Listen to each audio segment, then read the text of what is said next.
I feel like I'm a little late to the all-new 7th generation G20 BMW 3 Series. Kind of late, I suppose. I mean, it's been out for 6 months, since March, I think, and I've read a number of headlines, seen a few videos, and the thing is, I was looking forward to getting my hands on this car because my impression of the overall reception for the new 3 Series has been lukewarm. Some journalists have been absolutely gushing over the car. So I actually spent extra time at the wheel of this car. I know it's terrible, isn't it? To make sure that my impressions were not of a psychologically disturbed man. And well, right now, the day before I return the car is when I'm doing this video because I'm pretty much cemented in my thoughts. I'll tell you a little bit more about that in a few moments. But one thing is clear, this car is gorgeous. The front end is purposefully angry, yet so elegant. The way the grille is squished and the bonnet kind of rises and bulges, it's totally beautiful. I love the subtle flare in the rear wheel arches. Hello.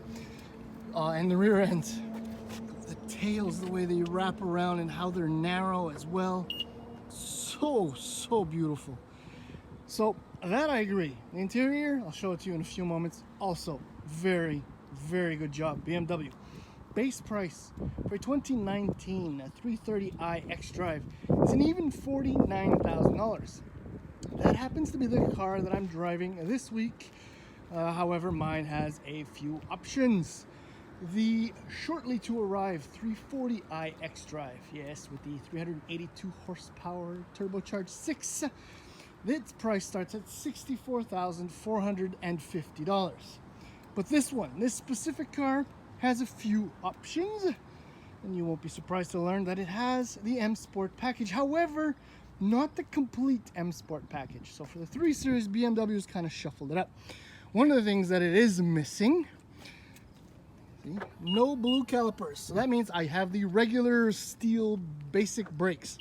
I've not driven a car with the regular steel basic brakes, or a BMW, in a very long time.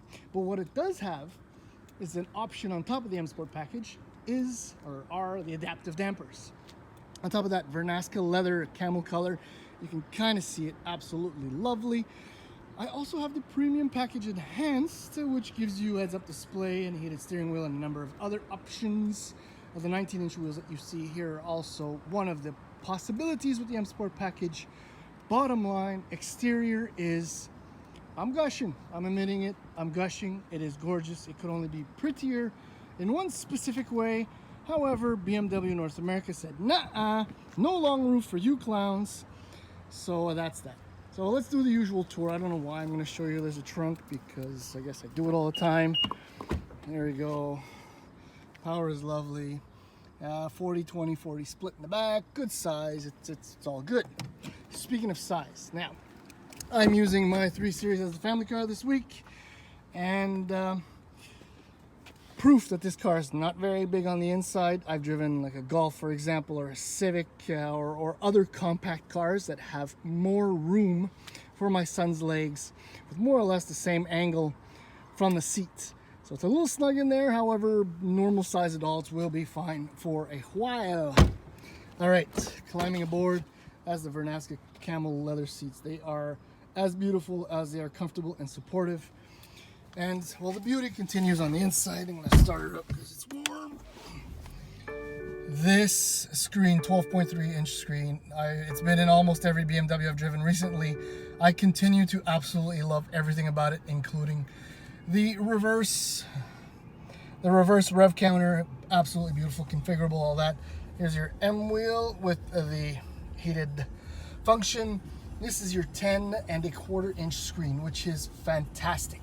It has wireless CarPlay, which I had activated, but when I get in the car, turn it on, the wireless CarPlay actually kicks me out of my camera function, so I can't show it to you, but it works beautifully. And the screen is very responsive, works beautifully. And the iDrive down here as well.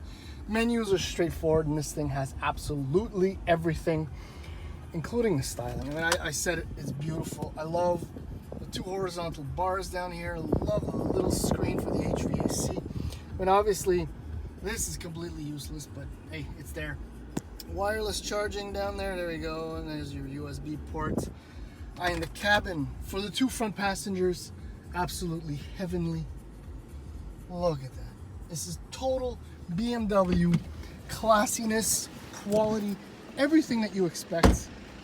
Which is one thing I didn't expect, and that's why I spent a little extra time with this car over the weekend. I'm not crazy about the drive, and I'm gonna get right into that right now. So yeah, the first thing that I do not like about this car, that I did not expect like that, the brakes. Like I said, I've not driven a BMW with the basic steel brakes in a very, very long time. They are insanely grabby, like this much amount of pedal travel and your face smashes against the steering wheel. So it's impossible to drive smoothly in traffic as I just was. I'm kind of getting used to it now, but if you're a little bit tired and you're not extra careful modulating the pedal, zero fun. But you didn't pay extra for the M Sport brakes, I suppose. The other thing, and I don't know if you kind of just heard that, the M adaptive dampers. I do not understand what is going on.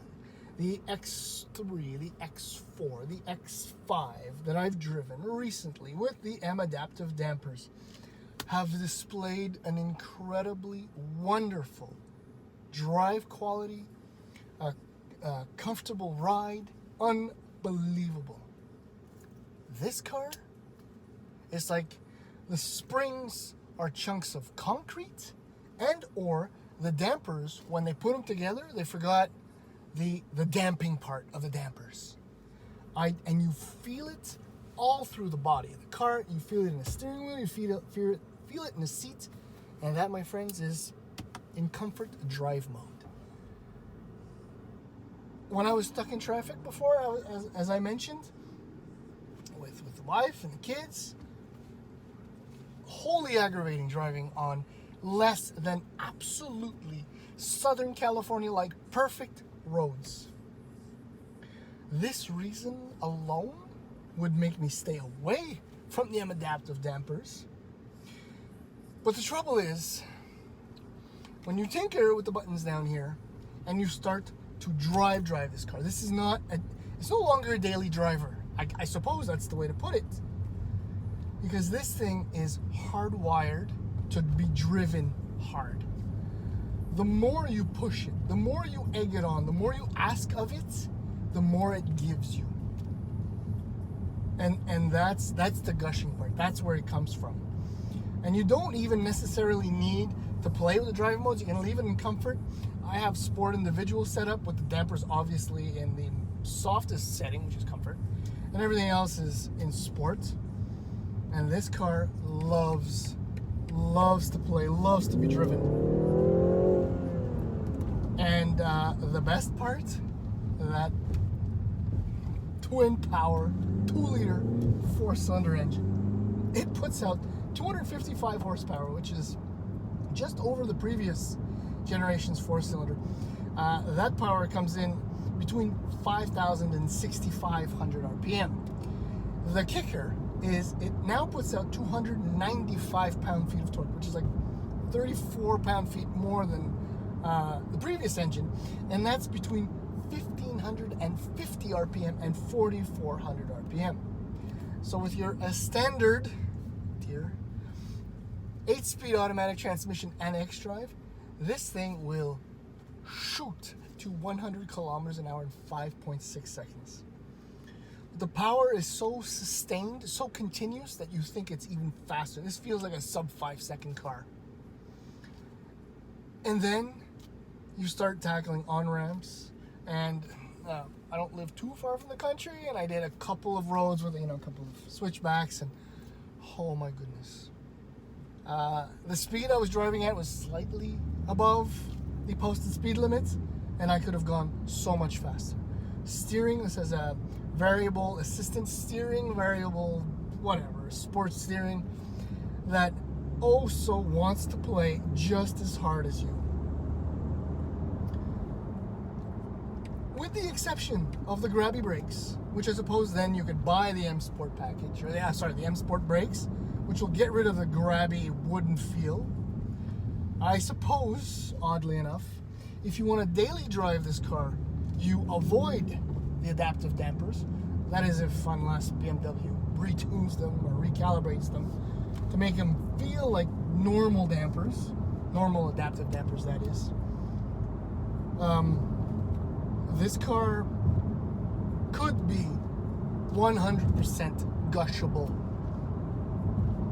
I love the car, but I absolutely hate it at the same time. I mean, this.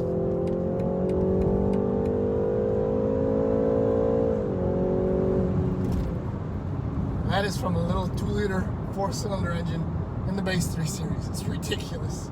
It is so fast. But the ride is terrible. The brakes are unpleasant. The ride should not be this bad. Anyway, I'm repeating myself. I'm upset because it's G20. I want it to gush, but I can't. So, initially, get a 3 Series fine. Stay away from the adaptive dampers. Get the M Sport brakes, and you will love your new G20 3 Series BMW.